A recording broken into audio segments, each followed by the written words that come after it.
So welcome back. Here we begin our first wet lab of the day on Saturday, one of three. Do we need to move the camera up a little bit? Yeah, All right, how's there we that? go. Perfect. Okay, cool. All right, so welcome to my OcuScience little lab where we do all of our virtual demonstrations and training for our OCT and fundoscopy and ERG systems. You kind of saw the room a little bit yesterday when we were using it for dark adaptation. So, we've made this room ready for basically doing structural functional studies. Let me talk a little bit about generally what you need in your lab to be able to conduct these studies, just kind of break it down to the kind of the basics. So doing any type of rodent examinations, which we're going to do here, I want to just quickly talk through all the components. So in our lab, we have our induction chamber. We currently have a mouse in here that we're going to transfer over to our imaging platform in just a minute here. But our induction chambers connect to our anesthesia system. We are using charcoal filters for passive scavenging of the isoflurane. And this system works very well. This room is about basically 10 by 10, and we can work in here all day with no problems, with no issues with isoflurane leakage and the associated headaches and things with that. Now, once we have over here, we have our imaging platform. So what I'm going to show you here is our fundoscope, which we're going to do in our wet lab first, and show some fundoscopy imagery. And then later on, we'll switch over to our OCT system, which is sitting here on the bench as well. I'm going to do it, if I can do a little scan down. I'll let you do that so you can see how far to go. So our fundoscope is made up of a few different components. We have an independent light source. This one is a tungsten haloid light source. It has the ability to put on the inside of the unit different excitation filters. And then this is going through a quartz light guide that goes into our fundoscope directly in as the light source. So, you can have bright field white light, or you can put a filter in, have a specific spectrum of light going to the fundoscope. Then also from the fundoscope, we have the fundoscope system with the emissions filter. So we're able to actually insert, one second here, get some filters out here. So these are our two filters that we use in the system. We have the one filter that goes into the excitation, and then we have one that goes into the emissions. And that will, of course, change the color of what the sensor sees. But that way, we have built into our system a universal strategy for looking at pretty much any type of fluorescent marker strategy you have interest in looking at over time. So our fundoscope is basically made up of several parts. It has the borescope with the light source, the ability to adjust focus as necessary, as well as we have the emissions filters I pointed out. And then lastly, we have modularized the actual camera sensors. So we are able to attach and detach different types of sensors over time. Does this need to move up? Yeah. Okay, good. Okay. So what we're able to do with this is then we can disconnect and we can change out. So for example, this is a 12 megapixel, or is this 5 mega? I'm sorry, this is a 5 megapixel camera we're using today. We have a 12 megapixel version that's also available, but we have beyond that we have an infrared camera. So it's a very high red, and that is actually used for doing indocyanine green ICG type of fluorescent analysis and angiography for looking at the choroid in more detail. So that's another capability. So point about it being, any system, you want to have the ability to swap out for whatever fluorescent targets you need for your data now, as well as having some flexibility to be able to do things differently in the future as you elaborate upon your studies. Now, our fundoscope system sits on a platform what we call the gimbal, and this is actually our little key to making it very simple to look at different eyes. This gimbal system has the ability to have a little marker up here in the distance, and as you can see on the screen, this is basically where you position the eye out in the forward field. And with that ability, we can then rotate around and look at that particular eye and hold the eye static, which is a nice little feature of our fundoscope and our platform. Then also we have the examination table with the isoflurane connected. So when we switch the mouse from the induction box to the table, it's just turning a knob. And then this table is connected using magnets. So that gives it a positive connection, and it allows you still to be able to move the table around so you can position the animal very precisely. And then lastly, we have the ability to go up and down. So for various size animals, you're able to adjust accordingly. So that's kind of an overview of how the system works. So let me go ahead and move right into actually conducting the exam. So let me go get a mouse out of the anesthesia system. And for us, it's a matter, we'll just do a quick flush, turn off the chamber, and turn on the mask.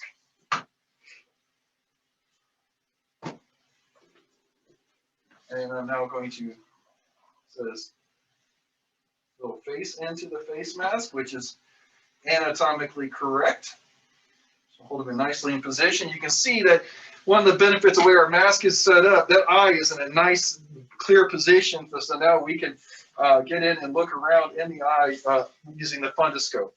And it's kind of a natural position for the mouse position, eye as well. So when the iris is opening up and you're looking around, you can get a very nice view of looking into the eye. And that's what we're going to demonstrate to you here in just a minute. So let me go ahead and put on board some tropicamide. That's the first step. We want to do this as a mydriatic because we want to look around the eye as much as possible. Get both eyes in here so I can also move the table around as I need to, so I can access both sides. Okay. And so now it's going to take a couple minutes for this mydriatic to completely take hold and for us to look into the eye. Let me back up here. And so while we're actually waiting for this mouse and the mydriatic to take effect so we can look nicely into the fundoscope, it takes a few minutes. It's kind of a slow process. So in the meantime, since we do this quite often, we create a little video for you to show you the process of mydriasis in the iris in, I think, in a rat. We're going to show you here in just a second. So I'm going to turn this over to Sean, and he's going to bring up that video for you to look at while we wait for this mouse to dilate. Yeah, so let me open this video here for everybody.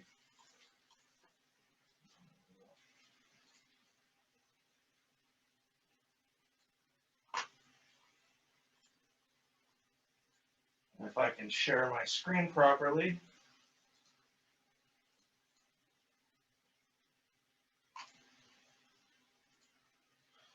Okay, so the other day we were actually able to capture the pupil dilation after we put the mydriatic in, and I believe it was the same mouse that we're going to be looking at today.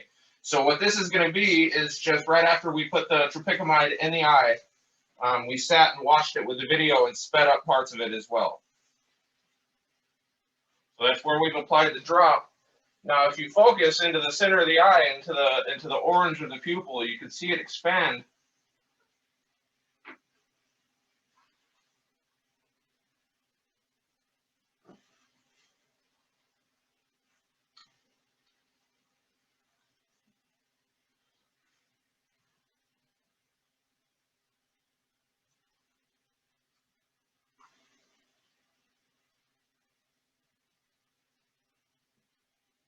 And then we moved it just a little forward, made a few minor adjustments, and we were able to get the optic nerve and the vessels in there very, very clearly.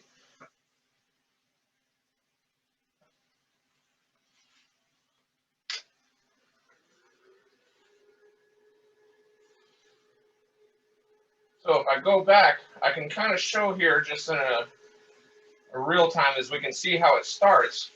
And then we add the tropicamide and how quickly it will expand and how much that opens his eye. My apologies, her eye. Yeah, you can look at the you see how the iris edges look and all the vascularization you can see as well. Okay, so I will close that down here and get us back to our regular camera. Let me make sure I'm sharing the proper screen.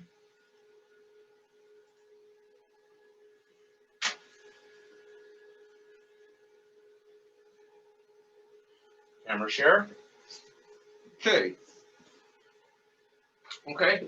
And as Daniel had mentioned, it's very easy to move and make adjustments. So what I'll do is I'm going to go ahead and bring him down just a little bit and kind of center the eye up in my screen there.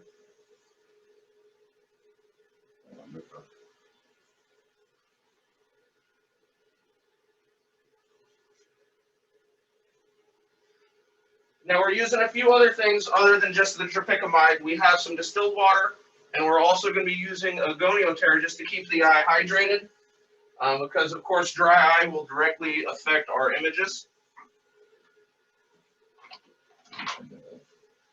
And from here we can adjust our focus. So if we wanted to look at just the outside of the cornea, say we were looking for any corneal scarring or any tears or anything inside of the eye, we were able to look. And I know we're looking through a screen through some compression on here, but we're able to see kind of the gloss of just the outside of the eye.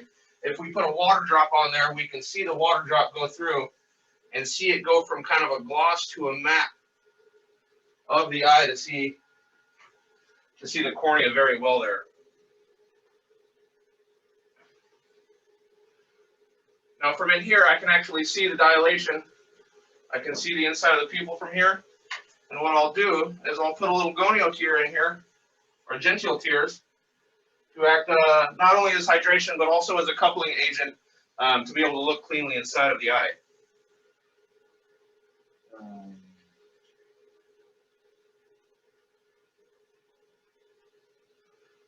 And out there.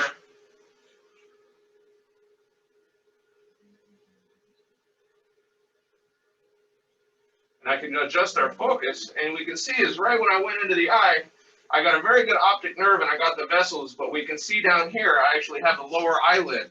So what we'll want to do is kind of look down at an angle into the eye. If we picture the eyelids, if we look down at an angle this way into the eye, we'll be able to center up that optic nerve.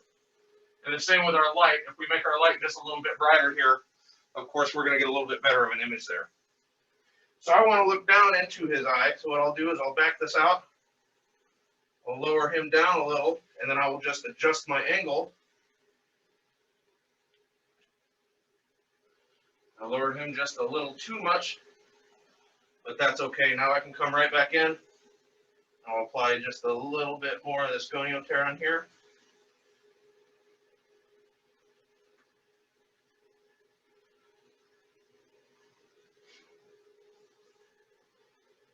And then now I'm able to get a very, very nice centered up image of our optic nerve. And from here, we can save images. We can save videos of this. Images can be saved at different depths and actually do a layered picture after processing. Let me see if I can make it a little bit more clear here. Great.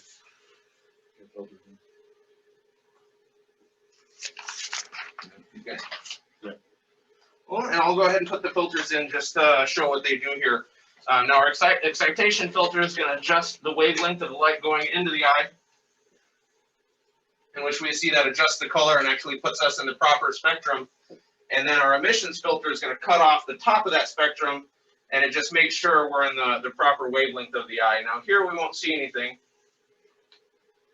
So this filter set would then require, you have pretty much a blank screen, and this is where if you have some type of probe, fluorescent probe, this is where it would show up. We have the ability to do that for probes for transgenics, as well as those which could be introduced either in an injection format or as part of the cell replication process.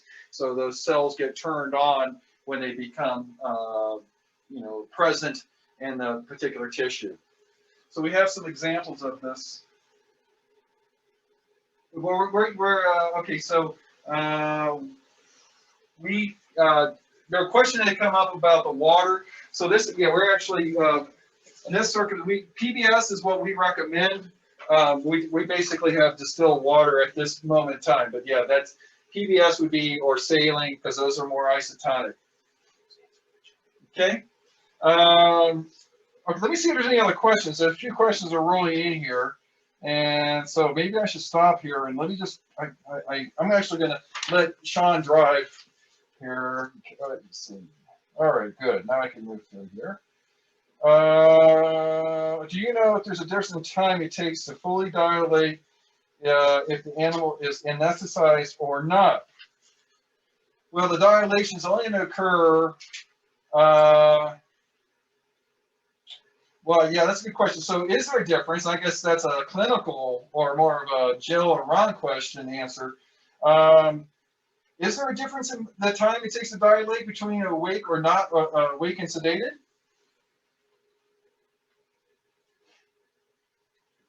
I actually answered that one in the chat. And it really depends, you know, it depends on the anesthetic that you use. So for things like xylazine and dexmedetomidine, it can actually make it a little bit harder to get the pupil to dilate. And so I typically will try and dilate them before I sedate them. I haven't noticed it making any difference with isoflurane. Okay. All right, thank you for answering that question. Okay, I see that right after. I wish I would have read, I just scrolled down a little further, shouldn't I, Jill? Yeah, yeah. Okay, once back, are you using water and not saline? Yeah, we preferably saline PBS. Okay. This is from Jeremy. I find that Gonioter and other high concentration methicellulose lubricants can actually dry out and can group up on the surface of the eye. Okay, if used for this contact system, not good for OCT and other non-contact systems. Yes, that is absolutely true. It has its own refractive index and it changes as it dehydrates. It becomes more opaque. Okay. To drive on any other questions, go ahead and put them out to the chat. This works pretty well. All right. And let's see. So now one of the things we want to do is, I think we have some example data that we wanted to show with some other types of probes that we've captured, and want to just kind of demonstrate those to you. So some of the things that are possible. So what I would like to show you is we recorded a fluorescein angiography on another mouse. So we want to kind of play that out for you. So we kind of sped it up a little bit so you get some sense of the angiography process.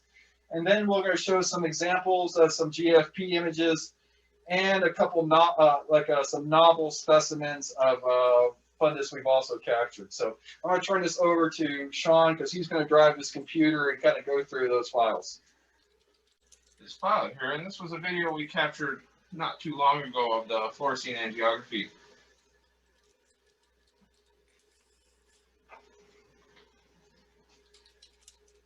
As we come through, this is the 488 excitation filter, and that cuts the low end spectrum of light, so now it doesn't allow anything under 488 nanometers through.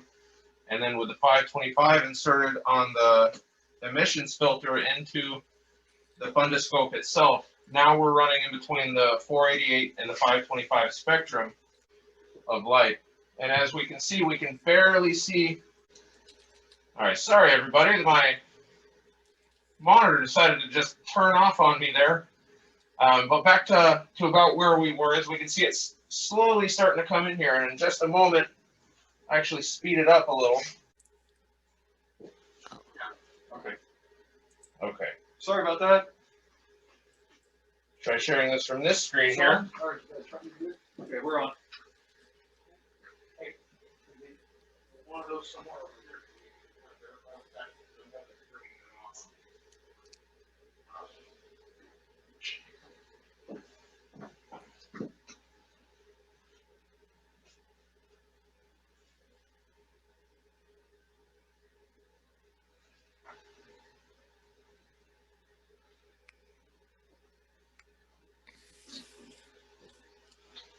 Questions.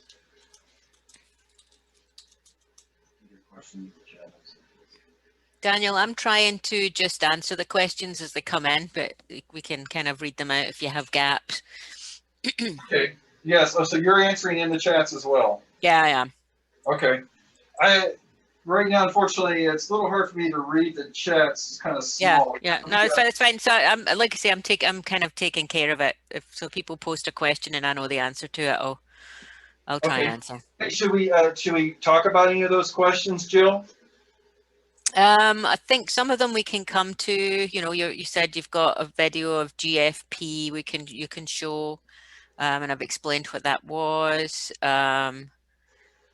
We already talked about the contact medium and what we're using to lubricate the cornea. Oh, there is a question there from Jeremy that I can't answer. It's like, which filter did you say go into the slot on the light source and which onto the camera? Okay, good question. So the one that goes in the light source is the 488 nanometer. That's the excitation for fluorescein angiography, and we use a 525 nanometer for the emissions filter, also known as a barrier filter.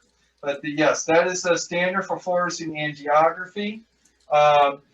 There are different strategies where you might have plus minus different spectral widths of those different filters.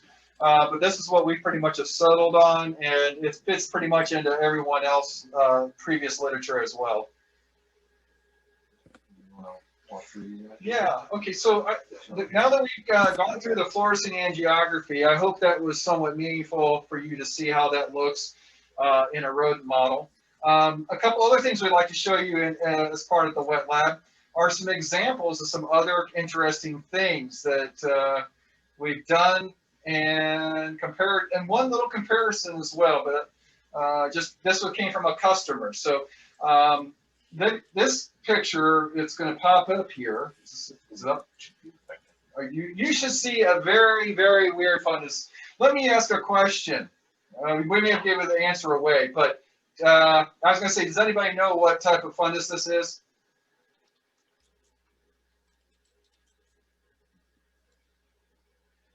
Somebody throw a text out or unmute and say, what do you think it is? Yeah, Alex, Shank, first answer, avian. Yes, correct. This is a avian fundus. This is, in fact, a European robin. This is actually a chick. This is a very, very, very small eye. And you can see the pectin to the right, and you can see the striations of some of the nerve fiber layers. But doing a mouse fundoscopy, I went over to Germany with this group to actually help them set the whole system up to work with this little bitty bird. It was quite a challenge, but here was an interesting imagery I wanted to share of what we can do with the fundoscope. So moving on, I'll show you some other pictures, and now let's go to the European, the more. This is now here is another example of a bit more mature fundus. And that is the reason this is basically starts showing the pectin and everything in a bit more detail. So this was basically a proof of concept. Now the other thing the laboratory wanted to establish was utilization. Oh, hey, this is a good question actually. Let me, before I move too far beyond this, what the heck is the pectin, the black thing, for? That's a very good question. So I'll leave that to the veterinary ophthalmologist. So it would be good if you did fluorescein angiography on one of these, Daniel, because that might actually help somewhat answer the question. But the other thing that people might notice about the bird fundus is that it doesn't have any vasculature. So any vasculature that you see in that red area there is actually really just the choroid shining through, so they don't have retinal blood vessels. And so they're limited in terms of the thickness of their retina, in terms of diffusion from through the choroid and RPE, because they don't have an intraretinal circulation. But they actually birds have a really fantastic retina, really tons of photoreceptors, loads of retinal ganglion cells for the most part, and much better visual acuity than we have. So it's really a metabolically active structure. So to kind of it's thought that to get some nutrition to the innermost retina, nutrients actually going to get squirted from this pleated vascular structure out into the vitreous. And so you can actually see it with every little saccadic movement of the eye. If you do fluorescein angiography, you see a little puff of fluorescein squirting out of the into the vitreous from that pectin. So that's one of the postulated functions of it, is actually a nutritive function to the inner retina.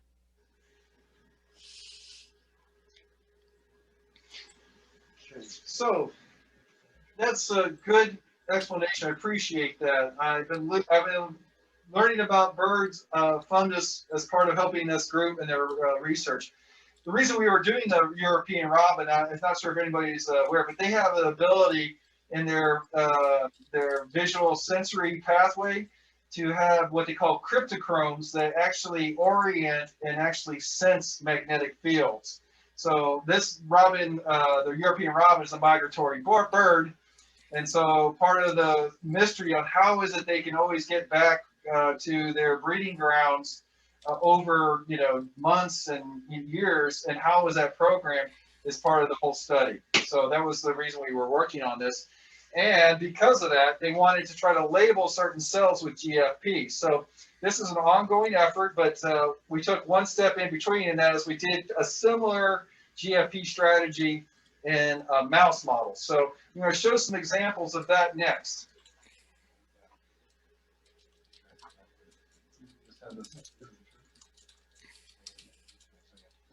So that's our fundus. This is, okay, that's a comparative. We'll come back to that. Let's go to the GFP. So they were actually looking at a couple different systems. So here was an example of our first and preliminary effort to actually capture the GFP. This is actually in a mouse, so that was easier to work with. So we're showing that we're able to capture those signals. We're still doing some things now. This is to actually even bring the clarity even in more. And then, of course, the next step is that the expression of the GFP in the robin is much less than what is in the mouse. So it's harder to get a signal detection. And that's always a challenge with every one of these fluorescent protein markers, is that people can see those very well in microscopy and a histological slide and inside the cells many times. But when they try to do a replication of this in vivo, the expression of that probe is being masked by other cellular constructs, or just is not being expressed enough that you can't see it over the wider field, and therefore the signal detection is hard. So this is kind of what I consider the edge of imaging technology in animals, and what we can do to make these evoke these protein fluorescent markers to be easier to detect in vivo. So this is kind of with using a typical sort of flood illumination system, right? Because if you actually go to a confocal system, you can increase the resolution substantially, but of course you very, very substantially increase the cost of the system. Yes, that's correct. So we are trying to get that type of functionality into a price point, so that they don't necessarily have to go to confocal. Yeah. But as it is you really got to put a hell of a lot of light on those tissues to actually capture or get enough signal response from the probes. And what I always deal with, I think, is the problem is, are you putting so much light in vivo that you're actually causing, protein denaturization and other types of negative, light damage problems. So that's the balance. That's kind of the challenge between the physics and the physiology. Yeah, with the confocal though, you can get away with a much lower intensity system. So. And on that particular spot that they're focusing, is that intensity cause any damage, light damage in that? Yeah, well, you can get an image really quickly. So we haven't seen that. We haven't seen any sort of. We've sort of done things like image microglia or ganglion cells, for example, in the retina, and we don't necessarily see any associated sort of photoreceptor changes that you might expect to see with. Like I say, it's because when you're using a confocal system, you can get away with a much lower intensity because you're perfectly matching your barrier and your emission and your peak excitation wavelength, right? So you really can be very narrow in terms of the wavelength. Yeah, and that's one of the things that we have found is But it costs a lot of money, right? So it's like, as you said, if you're trying to get something at the price point that people can afford. Yeah, exactly. Or at least to be able to provide a level set of data in vivo that, you know, is meaningful. It may not be as good as confocal in some regards, but it creates another avenue to collecting data that is meaningful. Let's see, was there any, I'm going to back up here, and it was just one, let's see, any other last things here? This is on screen, right? Okay. Yeah, let's just, I'm going to do one quick comparison. This lab did something that I just wanted to point out. Here was a competitor system that was actually, you know, they were doing their GFP and kind of comparing ours too. So what I just wanted to say is that, you know, whatever system you're using that's designed for working in research, like in the mouse, you can get imagery. So, but I just wanted to show that, and comparatively, you know, other systems can do what we do, and we can do what other systems can do. Let's see. I'm just going to check my notes to make sure I have not missed anything in our first wet lab. I think we're just about the end of that. The comment that I put on there is there was a question about anesthesia for imaging, and I said, you know, like with multiple different systems I've used, it really depends on both the system and how it's set up, but even more so the strain and the age and the how long I think I'm going to be imaging the mouse for. So if it's you know, if it's a delicate strain, we have some that, you know, that all the mice die before they're like 8 weeks of age, and, you know, they're really sickly, or some really ancient Alzheimer's pathology mice that we work with. We don't want to have them die under anesthesia, so for them we use isoflurane.